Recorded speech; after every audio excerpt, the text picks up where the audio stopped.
दर्शकों, मैं हूं ऐश्वर्य कपूर और आप देख रहे हैं मेरे साथ पूछता है भारत। शुरुआत ऐश्वर्य के एजेंडा से, और ऐश्वर्य के एजेंडा में आज बात होगी परिवारवाद की, बात होगी डायनेस्टिक पॉलिटिक्स की, बात होगी जब प्रधानमंत्री नरेंद्र मोदी ने कहा था कि अगर इन परिवारों को जिताना है तो इनके लिए वोट करना, अगर शरद पवार के परिवार को जिताना है तो एनसीपी के लिए वोट करना, अगर लालू जी के परिवार को जिताना है तो आरजेडी के लिए वोट करना, और अगर स्वर्गीय मुलायम सिंह यादव जी के परिवार को जिताना है तो समाजवादी पार्टी के लिए वोट करना। तब लोगों को लगा था अरे ये क्या बात है, वही पुराना राग अलाप रहे हैं प्रधानमंत्री, वही राहुल गांधी, सोनिया गांधी, वही परिवारवाद की बात हो रही है। लेकिन किसको मालूम था कि जिस नाम से शुरुआत की थी प्रधानमंत्री ने, शरद पवार यानी एनसीपी, वही एनसीपी शरद पवार को निकाल देगी। जी हां, आज जो हुआ है उसे ठीक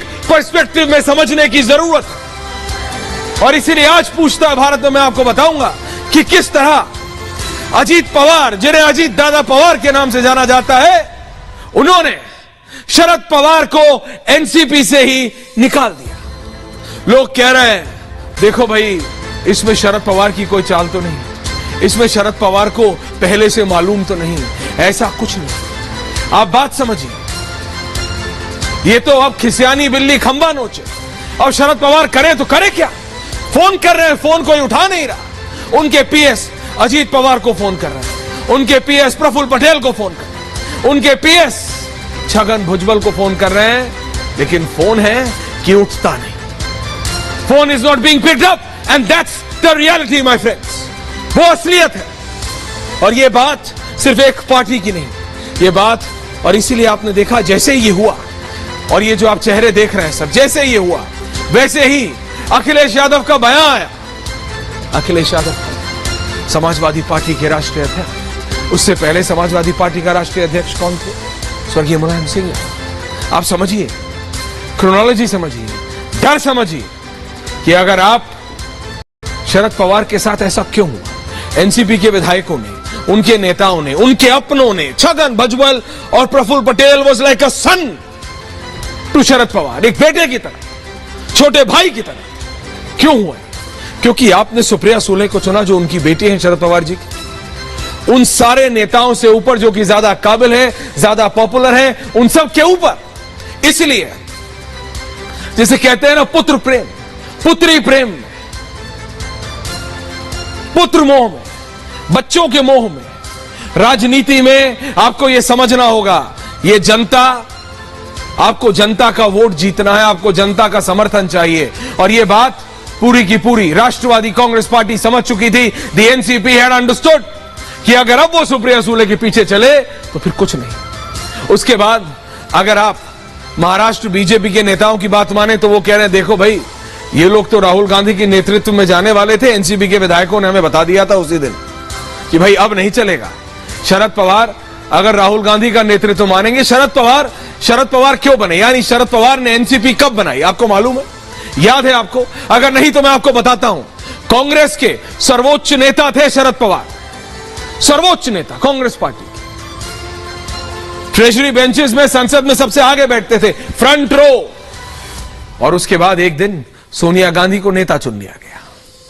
शरद पवार से बर्दाश्त नहीं हुआ, शरद पवार ने कांग्रेस छोड़ दी। शरद पवार, तारिक अनवर एंड लेट पीए सांगमा, इन तीन लोगों ने कांग्रेस छोड़ के राष्ट्रवादी कांग्रेस पार्टी बनाई। सही या गलत? सही। तो फिर जब शरद पवार जानते हैं कि उनकी काबिलियत उस समय ज्यादा थी उन नेताओं को जिनको चुना गया, तो फिर अब वो कैसे गलत बोल सकते हैं अजीत दादा पवार को? एंड ये रियलिटी है, जब जब आप काबिलियत को दबाएंगे और परिवारवाद को, ये भाई भतीजावाद को आप बढ़ावा देंगे तो यही होगा, और यही होता है।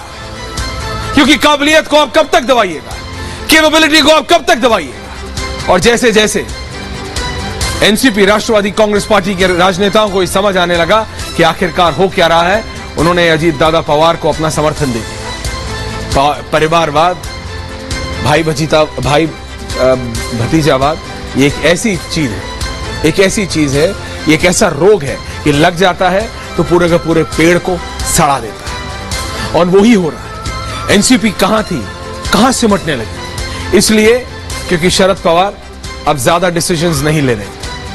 अजीत दादा पवार की हालत आपने पिछली बार प्रेस कॉन्फ्रेंस में देखी थी, अगर वो विजुअल्स हम आपको दिखा पाए तो देख लीजिएगा। सर पीट रहे हैं अजीत पवार। जिस दिन शरद पवार ने अपना रेजिग्नेशन अनाउंस किया था, मैं आपको याद दिलाता हूं, और शुभम वो तस्वीर निकालो, एक सवाल पूछा एनसीपी के प्रवक्ता ने तो अजीत पवार ने डांट दिया कि चुप हो जा, बोलने दे उनको।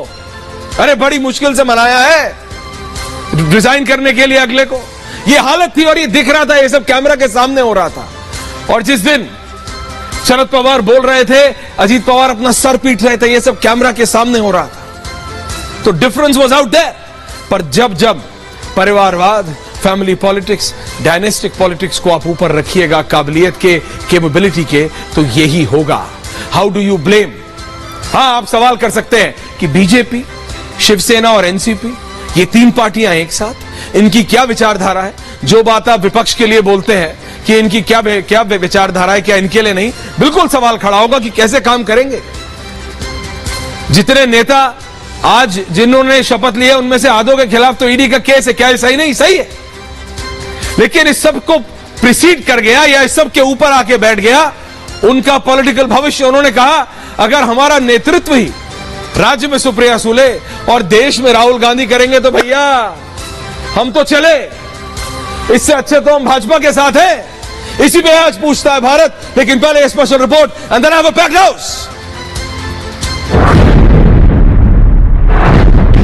आपने एक प्लान बी के तौर से, आपने मतलब बीजेपी ने ऐसे प्लान बी एनसीपी को प्लान बी रखा था। तो कोई प्लान बी की जरूरत नहीं। You are going to open up the Ajit Pawar card sometime in the future. हमारी बातचीत होती है। नहीं, शरद पवार नहीं, याद करिए, होगा जरूर नहीं। आप डिनाई कर रहे हैं। नो, शरद पवार जी के साथ कोई डिस्कशन नहीं हुआ।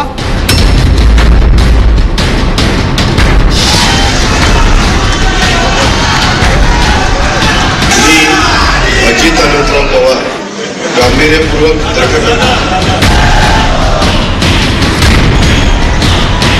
रविवार को महाराष्ट्र की सियासत में सबसे बड़ा तूफान आया, जिसका संकेत सूबे के उप मुख्यमंत्री देवेंद्र फडणवीस ने हमारे editor in chief Arnab Goswami को दिए इंटरव्यू में किया था, वो आज हो ही गया। यूं कहें कि बुधवार को फडणवीस ने जिसका इशारा किया, रविवार को सियासी नजारा पूरी तरह बदल गया। महाराष्ट्र की सबसे नई सियासी तस्वीर अब आपके सामने है। ये पहली बार नहीं जब देवेंद्र फडणवीस, सीएम एकनाथ शिंदे और अजीत पवार तीनों एक साथ हैं। 13 अप्रैल को आपके और शिंदे जी के साथ अजीत पवार की मीटिंग हुई, तो मैं आपको बहुत डायरेक्ट सवाल पूछ रहा हूं फडणवीस जी, क्या एनसीपी और एनसीपी में भी क्या अजीत पवार इन पर्टिकुलर आपके बैकअप प्लान है या थे? हमारा बैकअप प्लान कोई हमने तैयार नहीं किया था, क्योंकि हमको बैकअप प्लान की आवश्यकता ही नहीं थी। मुख्यमंत्री और उप मुख्यमंत्री को विपक्षी नेता नहीं मिलेंगे तो कौन मिलेंगे? फडणवीस जी, मैं और पूछूंगा, मैं फिर से पूछूंगा, आप याद करने की कोशिश कीजिए। नहीं, मैं भूलता नहीं हूं। अगर मैं भूलता तो ये सरकार नहीं बनती। अजीत पवार को लेकर लगाए जा रहे सभी कयास आज हकीकत में बदल गए। जिन्होंने अपने चाचा शरद पवार का साथ छोड़कर एनसीपी विधायकों के साथ शिंदे सरकार में शामिल हो गए और राजभवन में शपथ लेकर सूबे के दूसरे डेप्यूटी सीएम बन गए।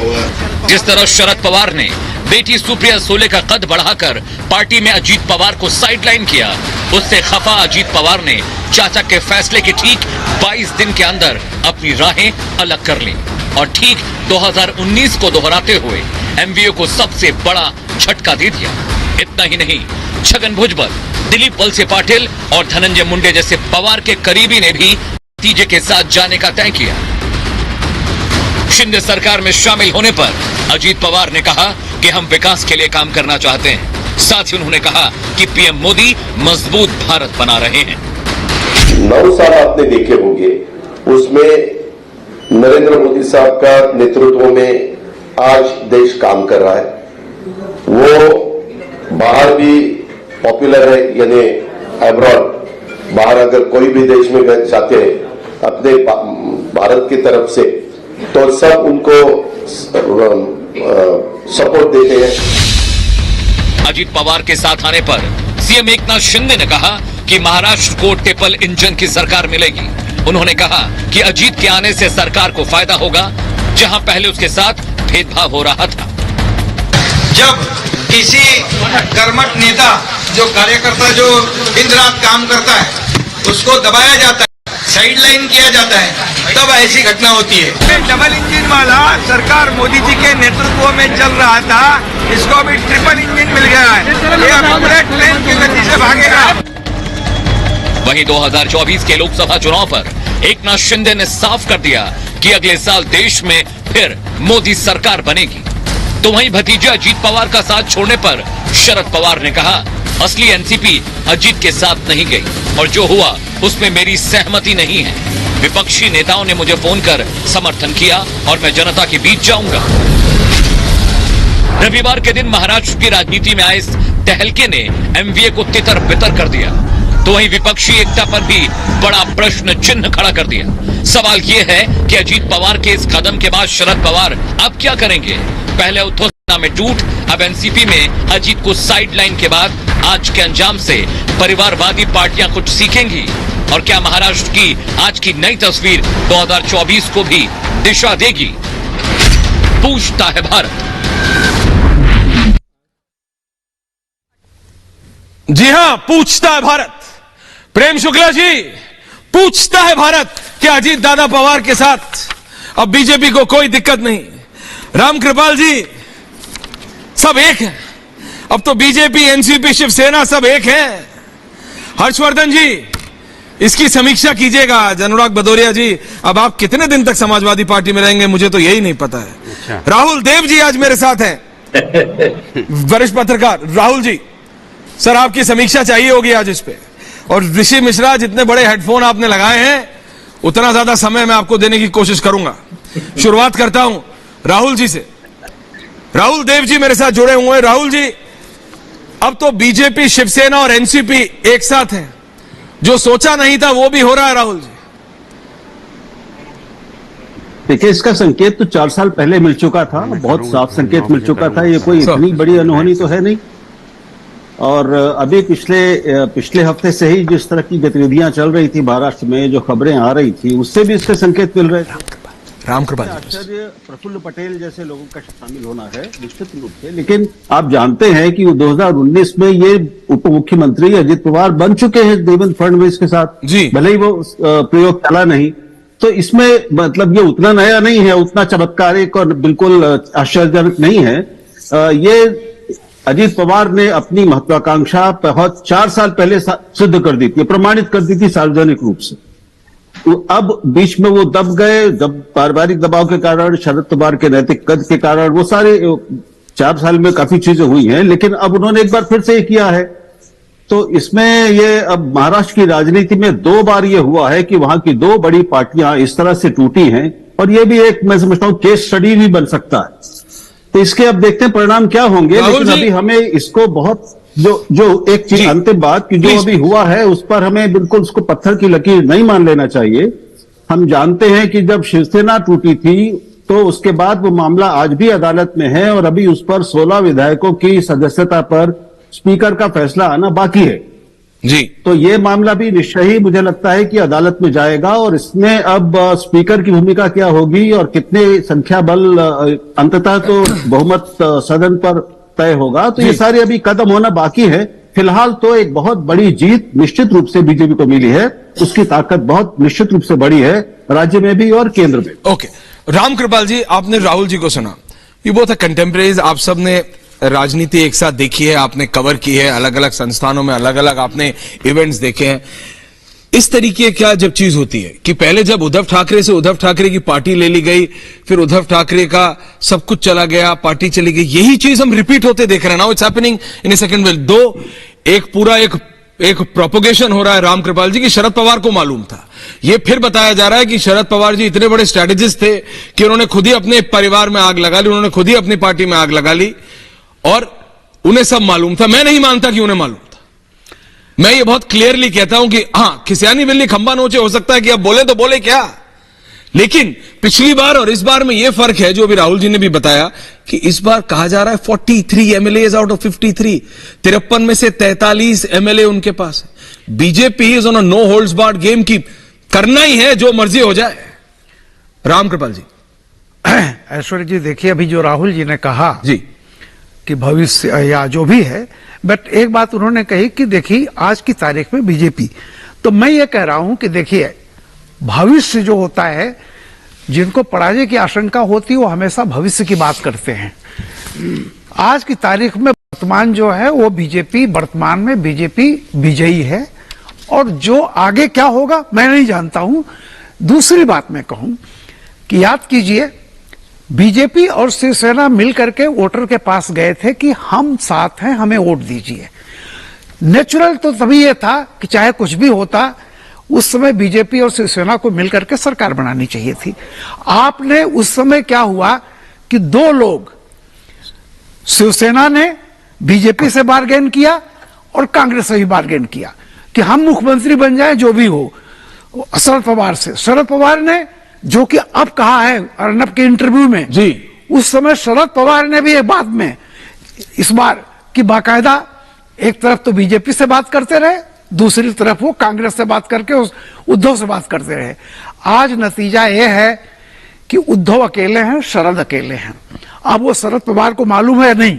एक मैं और बात बता दूं, 2014 में जब काउंटिंग हो रही थी महाराष्ट्र में और ये पता चल रहा था कि बीजेपी क्लियर कट मेजॉरिटी नहीं पा रही है, उस समय भी उद्धव का सर्टेन नहीं था कि क्या होगा। उस समय तो अलग अलग लड़े थे। सबसे पहले शरद पवार ने कहा था कि अगर बहुमत से कम पड़ेगी तो हम बीजेपी के साथ हैं। मुझे याद है काउंटिंग के चलते ही सबसे पहले फिलहाल शरद पवार का गया था बीजेपी की तरफ कि आपको कम सीटें जो पड़ जाएंगी हम आपके साथ आ जाएंगे, लेकिन अल्टीमेटली शिवसेना आई, इनकी जरूरत नहीं पड़ी। तो ये जो शरद पवार, मैं नहीं जानता उनको बड़ा सफल चाणक्य कहा जाता है, लेकिन वो खेल तो खेलते हैं। मैंने उनको कभी पिछले 80 से अब तक जीतते नहीं देखा। राम कृपाल जी, खेल तो खेलते हैं। मेरे साथ बीजेपी के प्रेम शुक्ला जी, समाजवादी पार्टी से अनुराग भदौरे, जरा ले आइए और उसके बाद आपके पास आ रहा हूं बेने बाबू। प्रेम शुक्ला जी, आपके ऊपर यह कहा जा रहा है भाई बीजेपी ने कर तो दिया जी, जैसे आपने शिवसेना, मतलब उद्धव ठाकरे के अलावा पूरी शिवसेना ले आए, ऐसे ही आप पवार साहब के अलावा पूरी एनसीपी ले आए। लेकिन यही तो लोग हैं जिनके ऊपर ईडी के केसेस थे, यही तो लोग हैं जिनके ऊपर रेड पड़ रही थी, यही तो वो लोग हैं जिनके ऊपर आप करप्शन के एलिगेशन लगा रहे थे प्रेम शुक्ला जी, और आज सब वो आपकी सरकार में है, आपके साथ है। प्रेम शुक्ला जी देखिए, एक बात तो मानना पड़ेगा कि इस देश को भारतीय जनता पार्टी से ही यह भरोसा है कि भारतीय जनता पार्टी स्वच्छ राजनीति कर सकती है। शेष लोगों से तो लोग स्वच्छता की अपेक्षा भी नहीं करते हैं। जैसे समाजवादी पार्टी सजा याफ्ताओं का सम्मेलन है, मोहम्मद आजफ खान सजा याफ्ता, उनके पुत्र सजा याफ्ता, गायत्री प्रजापति सजा याफ्ता बनने के बाद अमेठी के विधानसभा चुनाव में वो पोस्टर बॉय बन जाते हैं। लालू प्रसाद यादव सजा याफ्ता, शिबू सोरेन सजा याफ्ता, राहुल गांधी सजा याफ्ता। ये सजा याफ्ताओं का समागम नहीं। भारतीय जनता पार्टी में अगर किसी पर भ्रष्टाचार का आरोप भी हो, उसको भी भारतीय जनता पार्टी के सहयोग में भी नहीं आना चाहिए। ये अपेक्षा लोगों की निश्चित तौर पर बहुत लोगों की बड़ी अपेक्षा है, और भारतीय जनता पार्टी उस अपेक्षा पर हमेशा खरी उतरती है। भारतीय जनता पार्टी ने हमेशा अपने नेताओं से शुचिता और स्वच्छता की अपेक्षा की है। और अगर ये कहते हैं कि ये सब अजीत पवार जब तक शरद पवार के साथ थे तब तक तो बेचारे विक्टिम थे, हसन मुस्लिम तब तक तो विक्टिम थे, दिलीप वलसे पाटिल तब तक तो विक्टिम थे, लेकिन वो भारतीय जनता पार्टी के समर्थन वाली सरकार को अगर उन्होंने समर्थन दे दिया तो ये विक्टिम से एक्यूज्ड हो गए। तो ये जो इनका जो नैरेटिव है, यह भी निश्चित तौर पर लोगों को इस पर भी जो है चिंतन करने की आवश्यकता है कि आप जो है जब भारतीय जनता पार्टी के विरोध में होते हैं तब इन्हीं सबके साथ पूरा विपक्ष, चाहे अखिलेश यादव हो वो खड़े होंगे, ममता बनर्जी होंगी वो खड़ी होंगी, नीतीश कुमार है उसके साथ खड़े होंगे, शरद पवार खड़े होंगे, कहेंगे भाई हसन मुश्रीफ तो बेहद ईमानदार व्यक्ति हैं। लेकिन जैसे ही वो एकनाथ शिंदे की सरकार को समर्थन दे देंगे वो बेईमान हो जाएंगे। फ्लिप है प्रेम शुक्ला जी इसमें। नहीं, लेकिन प्रेम जी इसके अंदर बहुत ही प्रेम से कह रहा हूं, और आज तो मुझे बताया जा रहा है कि आप बॉम्बे से ही जुड़े हैं लाइव, तो इसके अंदर फ्लिप ये है, आप भी तो यही करते हैं कि जब ये लोग विपक्ष में होते तो आप कहते हैं करप्ट है, करप्ट है, करप्ट है। और जब ये आपके साथ आते तो बोलते ठीक हो जाते। अनुराग भदौरिया जी जवाब दे रहे, हर्षवर्धन जी आ रहा है, उसके बाद आपके पास सीधा। नहीं, उनकी फिर भी जांच तो जारी ही रहती है। जांच तो जारी रहेगी। नहीं, अनुराग जी जवाब दे रहे हैं आपका। देखिए अनुराग द ग्रेट भदौरिया। देखिए, भारतीय जनता पार्टी प्रवक्ता बिल्कुल सही कह रहे हैं। वो स्वच्छ राजनीति करते हैं। अच्छा। वो कहते हैं भाई आप जो करप्शन में हो मेरे साथ आओ, आपको राजभवन बुलाया जाएगा, राज अभिषेक किया जाएगा। अब आप स्वच्छ हो गए हो। अभी 3 दिन पहले तक आपके ऊपर ईडी का सुनिए, जैसे हसन मुशर्रफ की बात कर रहे हैं आप। हसन मुशर्रफ के शुगर फैक्ट्री में 3-4 दिन पहले रेड हुई। हुई और ईडी ने FIR की, सारी व्यवस्था हुई। उनको जाना चाहिए था कहीं और, लेकिन भारतीय जनता पार्टी के पास एक अच्छी सी वॉशिंग मशीन है। Washing machine. पहले गाना आपने सुना था, कौन सा? धूप सी सफेदी। तो इनका गाना हो गया धूप सी सफेदी Bharatiya Janata party, washing powder Bharatiya Janata party, washing powder Bharatiya Janata party. मतलब माने कमाल है भाई। प्रेम शुक्ला जी सुन रहे हैं? सुना था वॉशिंग पाउडर निरमा, तो यहाँ washing powder Bharatiya Janata party. आओ दूध सी सफेदी पाओ। आप अंदर आ गए, राज अभिषेक हो गया, दूध सी सफेदी आपको। मेरी जगह बिनेश सिंह। कमाल है भाई, जिनके ऊपर मुकदमे हो रहे हैं, जिनको आप कह रहे थे 4 दिन पहले तक चोर हैं, और अभी कुछ दिन पहले भारतीय जनता पार्टी चिल्ला चिल्ला के कह रही थी कि हम भ्रष्टाचारियों को पकड़ेंगे, जेल में डालेंगे, लेकिन जनता समझ ही नहीं पाई। भ्रष्टाचारियों को तो पकड़ोगे तो जरूर, पकड़ के राजभवन में लेके आओगे, बोलेंगे भैया भ्रष्टाचारी बढ़िया हो, 2 राज तलक, अब आप मंत्री है, जाइए लाल बत्ती बनाते हुए गुड़ गुड़ गुड़ गुड़ करते हुए अब आप मंत्री हो गए। भाई भारतीय जनता पार्टी जब स्वच्छता की बात करती है तो वॉशिंग पाउडर बीजेपी, और दूध सी सफेदी। क्या बात है, आपके पास दूध सी सफेदी आती है। मैं तो यही कहूंगा भारतीय जनता पार्टी, इसीलिए भारतीय जनता पार्टी को लोग कहते हैं लोकतंत्र के लिए खतरा है, इसीलिए कहते हैं संविधान के लिए खतरा है। आप बनी बनाई सरकारें गिराते हो, जैसे मध्य प्रदेश में गिराई, जिससे शिवसेना को आपने तोड़ा, एनसीपी को तोड़ा। ये लोकतंत्र के लिए खतरा है, तभी विपक्षी दल एक साथ कुछ कह रहा जा सकता है। अनुराग भाई, जनता नहीं जाएगी। अनुराग भाई, हर्षवर्धन जी को भी अनुराग भाई, टमाटर आपने निर्मा सुनाया, आपने निर्मा सुनाया, तो निर्मा के साथ साथ एक और ऐड आता था। कौन सा? तंदुरुस्ती की रक्षा करती है भाजपा, भाजपा है जहाँ तंदुरुस्ती है वहाँ। क्या बात, तंदुरुस्त रखने के लिए, लोकतंत्र को तंदुरुस्त करने के लिए आपको भारतीय जनता पार्टी जरूरी है। आपको स्टूडियो में होना चाहिए, भारतीय जनता पार्टी में मिल रहे हैं, आपको स्टूडियो में होना चाहिए। निश्चित तौर पे लोकतंत्र की तंदुरुस्ती के लिए भाजपा जरूरी है। हर्षवर्धन जी, हर्षवर्धन जी जी, ऐश्वर्य देखिए ये बड़ा रोचक है, लेकिन मुझे लगता है कि आज की ये जो चर्चा है, इस चर्चा को थोड़ा दूसरी तरह से करना चाहिए। जी प्लीज। महाराष्ट्र की राजनीति में धन बल बाहुबल के प्रभाव से देश के नेता बन गए शरद पवार, और आज जिन लोगों को भ्रष्टाचार और सारी चीजें याद आ रही हैं, अभी कितना समय हुआ, 23 जून को ही तो पटना में बैठक हुई थी ना, एक सजा याफ्ता अपराधी ने कहा, दोषी जेल से छूटा हुआ लालू प्रसाद यादव, वो कहते हैं हम अब फिट हो गए हैं, अब नरेंद्र मोदी को फिट करेंगे। क्या हुआ था, इस देश ने वंशवादियों और भ्रष्टाचारियों के साथ साथ इस देश के उन लोगों का भी चेहरा देख लिया जो उस समय शांत हो जाते हैं, चुप हो जाते हैं कि अरे नहीं नहीं ये लड़ाई लड़ा है, इसको लड़ने दो, इसको तो हम मसीहा बना देते हैं। आज की चर्चा इस बात की है ही नहीं। महाराष्ट्र में भारतीय जनता पार्टी और एकनाथ शिंदे की सरकार थी, उसमें अजीत पवार की कोई आवश्यकता नहीं, लेकिन अजीत पवार अपने चाचा के धोखे से बुरी तरह से परेशान, अपमान से परेशान थे। और जो पत्रकार पवार ने नरेंद्र मोदी और अमित शाह उनके साथ एक चाणक्य वाली राजनीति खेली थी। बहुत से लोग, मतलब एक वर्ग है, ऋषि कोई किसी को तंग नहीं करता। उनके लिए जिस समय डॉन दाऊद ये सारे आरोप लगा करते थे, उस राजनीति के दौर में भी वो उनकी महिमा मंडन उनका किया करते थे। और ऐसे लोगों को आज दिख रहा है कि अरे ये तो उल्टा हो गया, बाबा ये तो हमारा इतना बड़ा नेता वो युद्धवस्त हो गया। 5 सांसद हैं, सिर्फ 5 सांसद, लेकिन नेता कैसे बताते हैं कि देश का सबसे बड़ा नेता। 10 साल तक जो व्यक्ति देश का कृषि मंत्री रहा हो, उस समय सबसे ज्यादा किसान आत्महत्या करते हैं कहां, उसी पश्चिमी महाराष्ट्र में। इस देश के सरोकारियों को चर्चा चिंता नहीं होती। मुझे लगता है कि इस देश की राजनीति के भ्रष्टाचार और वंशवाद पर बहुत सलीके से चोट करने की जरूरत है। भारतीय जनता पार्टी के साथ जो आ गए हैं वो ईमानदार हो जाएंगे, मैं कतई नहीं मानता हूं। ओके, लेकिन राजनीतिक लड़ाई कांटे से कांटा निकाल कर बनती है, और ये तो करना ही पड़ेगा। ओके, अब बोलिए चक्की पी सिंह और ऋषि मिश्रा, अब बोलिए। राहुल जी आ रहा हूं आपके पास दोबारा। हाँ, देखिए पैनल में कई विद्वान पत्रकार हैं, सभी ने बेहतरीन एनालिसिस किया। सिर्फ हर्षवर्धन जी जो है आधे अधूरे, भैया चक्की पीसिंग वाली बात भी तो कहते हैं। यही नरेंद्र मोदी जी चाचा भतीजा को चक्की पीसिंग एंड पीसिंग करा रहे थे।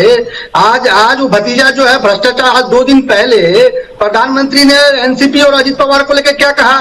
और दुर्भाग्य है कि हर्षवर्धन जी आप पत्रकार हैं, 9 लोग जो शपथ लिए उसमें से 7 लोगों पे गंभीर आरोप है। आप उस पे एक बार भी नहीं कहा कि भ्रष्टाचारियों को बीजेपी ने गले लगा लिया है। इस देश के लोकतंत्र के लिए सही नहीं है। आप ज्यादा गंभीर आरोप है, भूमिका में रहिए ना, भाजपा के प्रवक्ता बन जाते हैं। इस बात का हमें दुखी है, हम दुख है। राहुल सर कितना अच्छा भ्रष्टाचारी पार्टियों से ये वाला सुनकर परेशान नहीं होते, आप पार्टी ऐसे चीजों से परेशान नहीं होते। उसका जवाब सुनिए, मैसेज जाती है। जब आप बीच में बोल रहे थे आपका ध्यान करना चाहिए था कि इस तरह की टिप्पणी नहीं करना चाहिए। अब कह दीजिए, अगर आपके पास तर्क नहीं है तो कुछ भी बोलिए, उसको जनता सुनती नहीं है। अच्छा, relax. Anurag Bhadauria, Garima in the studio ji please. Anurag Bhadauria, Ram Kripal ji से एक सवाल पूछने वापस आ रहा हूं। हाँ, प्रेम शुक्ला जी आपका फ्रेम आ गया। हाँ, आप कुछ पूछ रहे थे। मैं यही कह रहा था कि पत्रकारिताओं की कुछ तो गरिमा होनी चाहिए। जब आप पत्रकारिता की बात करते हैं तो कम से कम क्यों आपको हर्षवर्धन जी की आपकी कोई आपको कुछ मेरा उनसे कोई, हमारे अच्छे मित्र हैं, लेकिन जब वो बात करते हैं, जब बात कौन सी बात करते हैं, हर्षवर्धन जी को लाइए। बात ये हो रही है कि जो भ्रष्टाचार के लोग, आप तो अभी भारतीय जनता पार्टी कुछ दिन पहले यही कह रही थी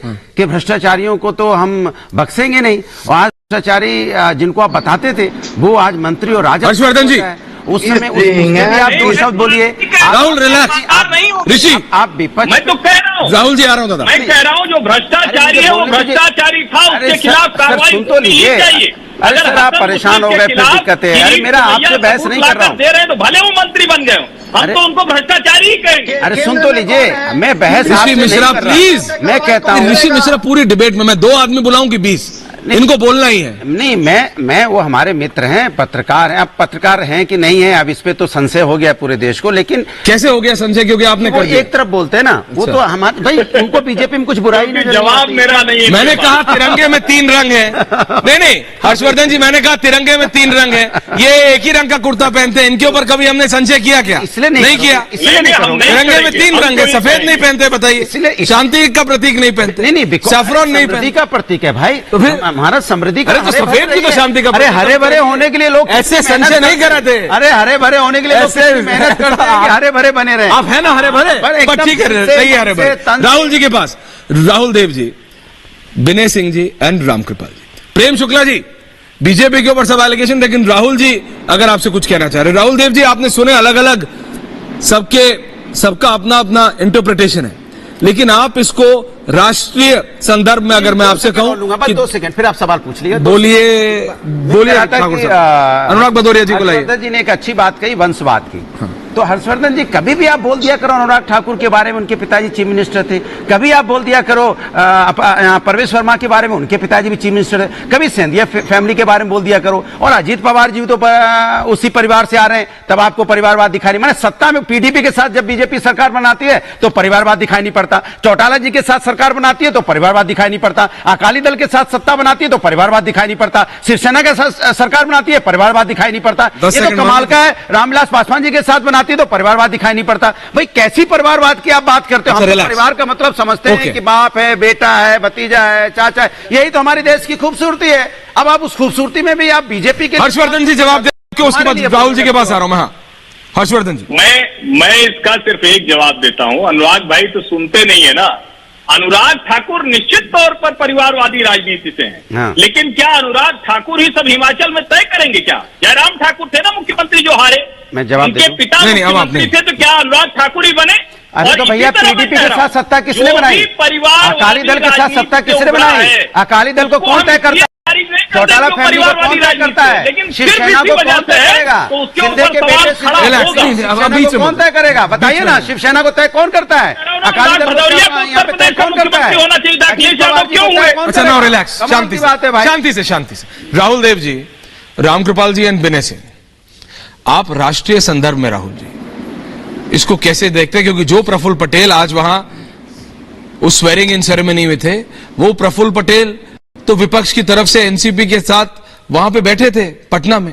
उनको तो शिमला में होना था, अगले कुछ दिन बाद बंगलौर में होना था, लेकिन अब विपक्ष में हड़कंप मच गया है। अगर आपने अखिलेश यादव का वो रिएक्शन देखा हो तो opposition is taken aback. Rahul ji, मेरी जगह विनय सिंह जी। निश्चित रूप से इसमें कोई शक नहीं है कि जो राष्ट्रीय स्तर पर एक राष्ट्रीय विकल्प खड़ा करने की, बीजेपी का विकल्प खड़ा करने की विपक्षी एकता की कोशिशें हो रही थी, उसको एक बहुत बड़ा झटका लगा है।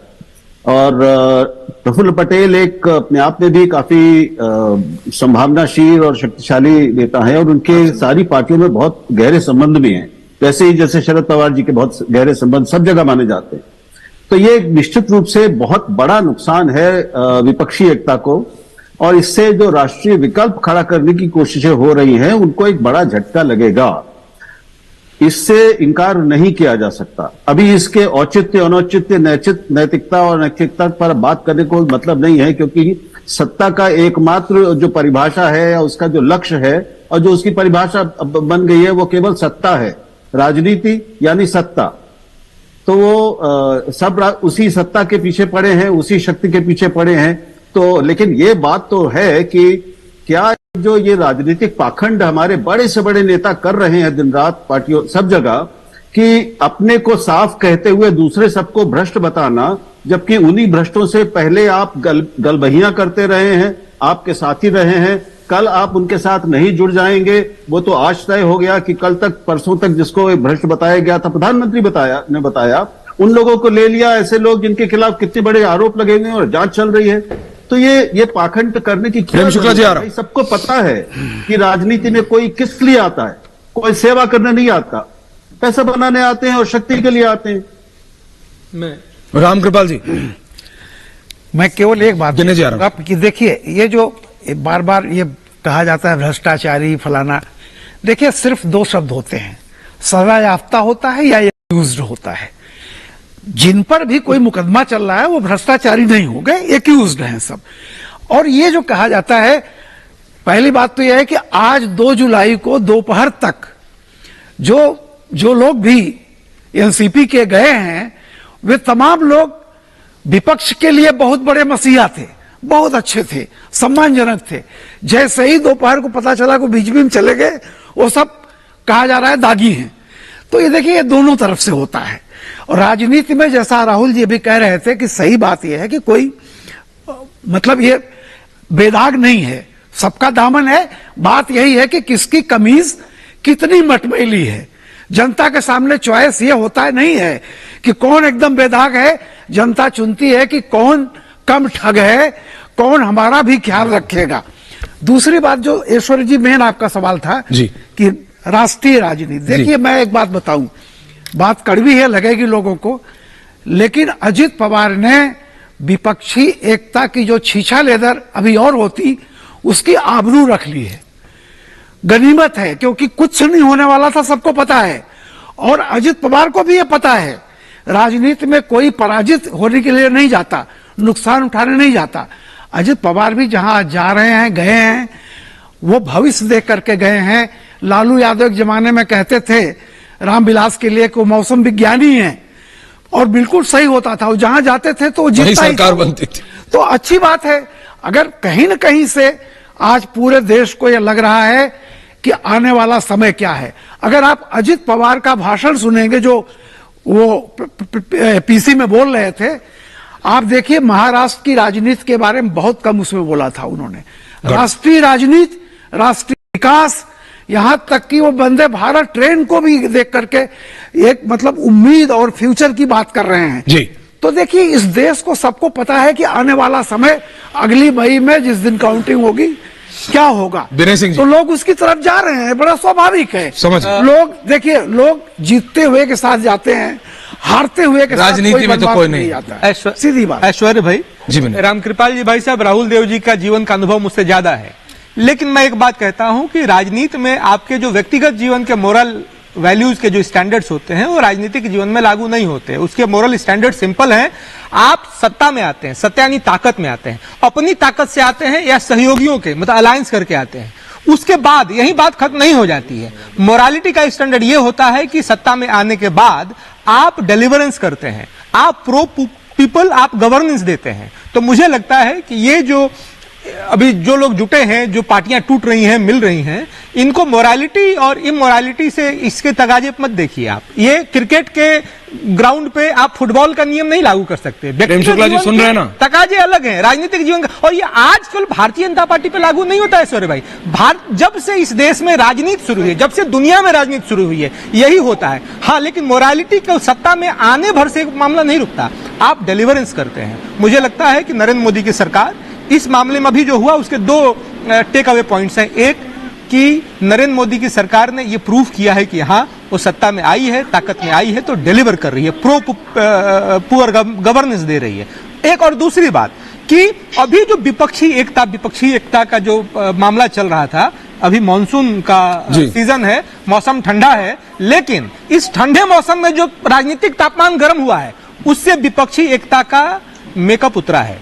ये दो टेक। अनुराग जी देखिए, ये भारतीय जनता पार्टी के लिए बड़ा, प्रेम शुक्ला जी जवाब दे रहे हैं, सोचने के लिए अच्छा लग रहा होगा, लेकिन आप शायद भूल गए हो कि जिस लोकतंत्र की नहीं, उन्हें तो देख के भी अच्छा लग रहा है, उन्हीं की सरकार बन रही है, बिल्कुल विपक्ष टूट रहा है। हाँ, नहीं, वो उनको लग रहा है ऐसा टूट रहा है, क्योंकि उनको जिस मकसद से विपक्ष एक हुआ है कि देश में लोकतंत्र बचाना है, संविधान बचाना है, और देश के जो असली मुद्दे हैं, राष्ट्र के महंगाई, बेरोजगारी, महिला अत्याचार, किसान, प्रेम शुक्ला जी जवाब दें। विपक्ष एक हुआ है ना, इसको बचाने के लिए विपक्ष हमेशा एक रहेगा। और जिनको इसकी संविधान और इसकी लोकतंत्र की चिंता नहीं है, तो साफ पता चल गया जिस तरह से आज एनसीपी को तोड़ के भारतीय जनता पार्टी ने अपने साथ लेके गई है। तो इसी की तो मैं बात कर रहा था ना कि भाई यही लोकतंत्र है कि किस तरह से आपने मध्य प्रदेश में सरकार बदली, गोवा में इसी तरह से हुआ, शिवसेना को दो भाग में बांटा गया, आज एनसीपी के साथ आपने ऐसा किया।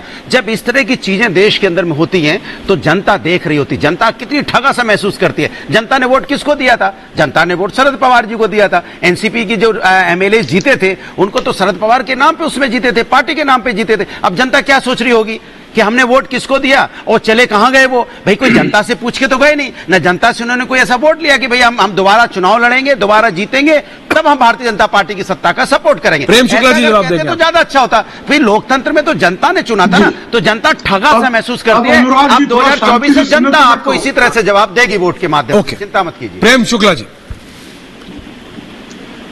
देखिए, जनता जिसको चुने उसी के साथ जाना चाहिए, कहने में बहुत अच्छी बात है, लेकिन इनके नेता मुलायम सिंह यादव 2003 में जब उन्होंने बहुजन समाज पार्टी के चुने गए विधायकों को तोड़कर समाजवादी पार्टी की सरकार बनाई, तो क्या मुलायम सिंह यादव लोकतंत्र के हत्यारे थे क्या?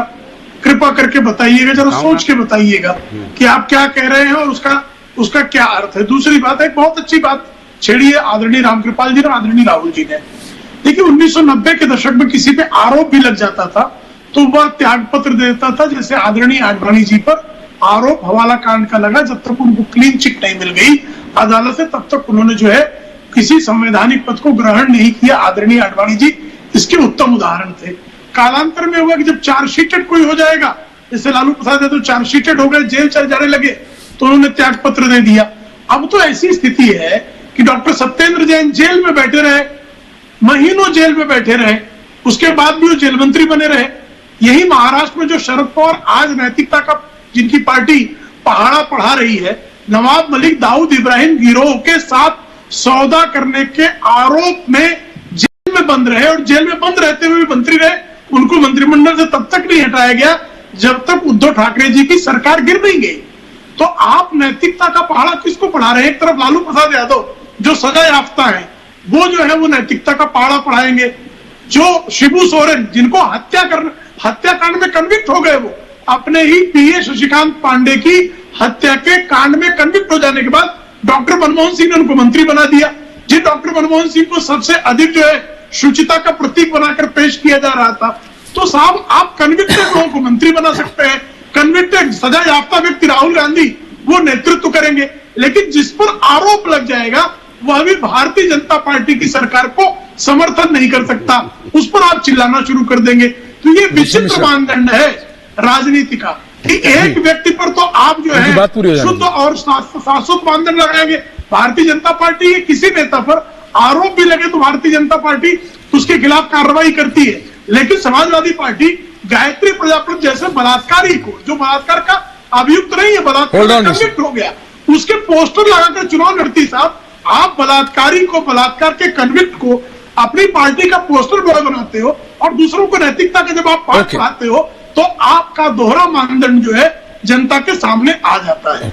हर्षवर्धन जी, देखिए ऐश्वर्या, मैं सिर्फ इसको इसी तरह से देखता हूं कि ये जो 2019 में हुआ था, जो महाराष्ट्र की राजनीति में एक अलग तरह का समझौता हुआ था, और मैं तो ये अभी भी मानता हूं कि शरद पवार और नरेंद्र मोदी के बहुत अच्छे संबंध थे, लेकिन शायद शरद पवार को लगा कि ये राजनीति करके हम महाराष्ट्र में अपना कब्जा और कर लेंगे और महाविकास आघाड़ी की सरकार को हम ही चलाएंगे पूरी तरह से। वो उन्होंने करके भी दिखाया, लेकिन दो धोखे हुए राजनीति में। महाराष्ट्र में पहला धोखा उद्धव ठाकरे ने दिया था और दूसरा धोखा शरद पवार ने अपने भतीजे को दिया।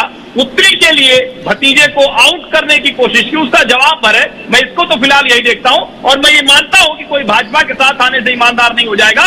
भ्रष्टाचारी है तो उसके खिलाफ कार्रवाई होनी ही चाहिए। ऋषि मिश्रा, अब क्या गलत कह दिया इसमें हर्षवर्धन? देखिए, हर्षवर्धन जी से नहीं, मैं आदरणीय प्रेम शुक्ला जी से सवाल है। पूछिए। प्रेम शुक्ला जी एक नैरेटिव तय कर रहे हैं कि लालू यादव भ्रष्ट है, फडना भ्रष्ट है, इसलिए बीजेपी को भी नैतिकता मिल जाती है कि वो भ्रष्टाचार करे। 2014 में जब नरेंद्र मोदी जी केंद्र में सरकार बनाए तो सबसे बड़ा मुद्दा एक भ्रष्टाचार का था, और आज ये देखिए कि अजित पवार जैसे भ्रष्टाचारी को किस प्रकार से प्रेम शुक्ला जी की पार्टी गले लगा लेती है। और इन्होंने दाऊद की बात की, तो महाराष्ट्र में एक विधायक है, इनके मंत्री भी रहे, उनके दाऊद के बहन के यहाँ खाना खाते हुए, डांस करते हुए मैंने फुटेज आपको भेजा था, और कई बार चैनलों पे मैंने दिखाया भी है मोबाइल पे। तो नैतिकता की बात प्रेम शुक्ला ना करे। और ये जो भ्रष्टाचार का मुद्दा कर्नाटक में कितना बड़ा था आप जानते हैं, इसके कारण आपकी सरकार वहां चली गई। तो किस मुंह से आप जनता के बीच में 2024 में जाएंगे प्रेम शुक्ला जी? तो कम से कम नैतिकता, कम से कम आप तो कम से पार्टी विद द डिफरेंस कराने वाली पार्टी भाजपा थी। आज ओके, जवाब आ रहा है। ऋषि मिश्रा जी जवाब आ रहा है। टाइम कितना बता मुझे? हाँ। जी। प्रेम शुक्ला जी जवाब दे रहे हैं। देखिए, दाऊद इब्राहिम की उन्होंने बात की, एनएन ओरा रिपोर्ट में जी अहमद पटेल को इंडिक्ट किया गया। वो अहमद पटेल जो है वो आपकी नेता श्रीमती सोनिया गांधी के सलाहकार रहे। साबू चाको का नाम सुना होगा आपने, रामकृपाल जी ने और राहुल जी ने सुना होगा। साबू चाको जो है ईस्ट वेस्ट एयरलाइन से पैसा लेते थे, सोनिया गांधी के निजी सचिव के साले थे, पैसा लेते हुए गिरफ्तार किए गए थे। उस विधायक का नाम बताइए जो दाऊ की बहन के यहाँ डांस कर रहे थे। अब बीच में क्यों बोल रहे हैं आप? ऋषि रिलैक्स। देखिए, विचित्र मामला है। ऋषि रिलैक्स। मैंने ऋषि बाबू आपको सुना ना ठीक से? हाँ, बोलिए। दाऊद इब्राहिम के बारे में, दाऊद इब्राहिम गिरोह से संपर्कों को लेकर रक्षा मंत्रालय, जब रक्षा मंत्री थे शरद पवार जी, तो उनके विमान से अनिल निर्भय नारायण शर्मा और अनिल अमरनाथ शर्मा नामक जे शूटआउट के दो एक्यूज को अपने विमान में बैठा के शरद पवार ले आए थे। और तो और जो सचिन अहिर आज शिवसेना में है, किसी जमाने में जो है वो हुआ करते थे एनसीपी के मंत्री, उन सचिन अहिर के भाई विजय अहिर, जिन जो है मौलाना जहीरुद्दीन की हत्या, मौलाना जहीरुद्दीन की हत्या की गई और हत्या पर आशंका शरद पवार पर थी। क्यों आशंका थी? Point taken. बेसिकली मुंबई में प्रेम शुक्ला जी, मैं आपकी बात समझ रहा हूँ। शरद पवार ने ऐलान किया था, उन्होंने कहा कि मैं तुमको एक्सपोज कर दूंगा, उनकी हत्या हो गई।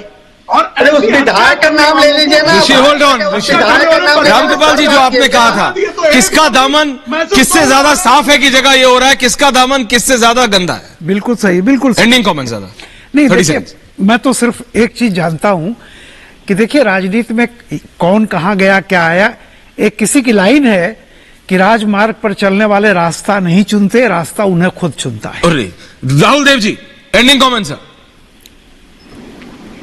रामकृपाल जी ने बहुत अच्छी बात कही है, लेकिन राजनीति में राजमार्ग जो है वो केवल राज का ही, राज के लिए ही होता है, और कोई सत्य मार्ग नहीं है राजनीति में। ये अपेक्षा नहीं करनी चाहिए। मैं तो यही निवेदन करूंगा कि हम लोग जो सड़क की जो असली राजनीति हो रही है उस पर चर्चा किया करें, लेकिन वंशवाद और भ्रष्टाचार जैसे पाखंडी मुद्दे उठाकर मुद्दों को भटकाए नहीं, क्योंकि उसमें कोई भी नहीं है जो उससे बचा है। समझ गए। जब उसमें सब शरीक हैं तो उसकी चर्चा करने से कोई लाभ नहीं। हर्षवर्धन जी, एंडिंग कमेंट्स आपके तरफ। नहीं, मैं ऐश्वर्या 2 लाइन में कहूंगा, भ्रष्टाचार, वंशवाद, भले ही कितना भी कोई कहे कि पाखंडी मुद्दा है, लेकिन इसी हमें मुक्ति पानी है ना, तो हम सच बोलना थोड़ी ना बंद कर देंगे। जब तक होगा, हम पत्रकारों का काम ही यही है कि इसके खिलाफ हमें बोलना ही पड़ेगा, बोलना ही पड़ेगा। सारी पार्टियां इसके लिए मजबूर हो। ओके, विनय सिंह। ऐश्वर्य, राहुल जी मुस्कुरा रहे हैं। मुझे लगता है कि जिस विपक्षी एकता की बात हो रही थी, उस विपक्ष में एक बड़ा तबका है कार्यकर्ताओं का और नेताओं का भी, जो नरेंद्र मोदी के लीडरशिप में अटूट विश्वास करते हैं, और ये जो टूट हुई है ये उस भरोसे को जताता है। और सचेत रहने की जरूरत है अखिलेश यादव जी जैसे लोगों को, राहुल गांधी जी जैसे लोगों को। अनुराग जी, अब तो आपने वॉशिंग मशीन भी बीजेपी बता दी, आज तो वॉशिंग पाउडर भी बता दिया। नहीं, उनके एंडिंग कमेंट जल्दी। लेकिन ये वॉशिंग मशीन, वॉशिंग पाउडर सब बेकार हो जाएगा 2024 में। अच्छा, क्योंकि जनता के पास अगर एक विधायक गया है तो एक विधायक के पास एक ही वोट है, उसके पास दूसरा वोट नहीं है। जनता के पास वोट है, जनता एक साथ मिलकर वोट लगता है कोई विपक्ष को जिताएगी, कोई दिक्कत नहीं। जनता के पास। प्रेम शुक्ला जी, एंडिंग कमेंट, समय कम है। प्रेम शुक्ला जी। देखिए, निश्चित तौर पर आदरणीय नरेंद्र मोदी जी के नेतृत्व में जिस तरह से कल्याणकारी कार्य हुए हैं, जनता नरेंद्र मोदी जी के साथ है। अनुराग जी तो 2014 में भी मोदी जी को पराजित करवा रहे थे, 17 में भी पराजित करवा रहे थे, 19, 22 और हर बार जो है इनको मुंह की खानी पड़ी है, इस बार भी मुंह की खानी पड़ेगी। मैं तो सिर्फ इतना कह रहा हूं, पूरा देश देख रहा है क्या हो रहा है। राहुल गांधी भी देख रहे हैं। मुझे कहा कि भाई राहुल गांधी ने शरद पवार से बात की है, अजीत पवार की बात हुई है नहीं है, ये बहुत देखने वाली बात है। धन्यवाद आप सबका, थैंक यू वेरी मच आप सबका। पूछता भारत में इतना ही समय, धन्यवाद, थैंक यू।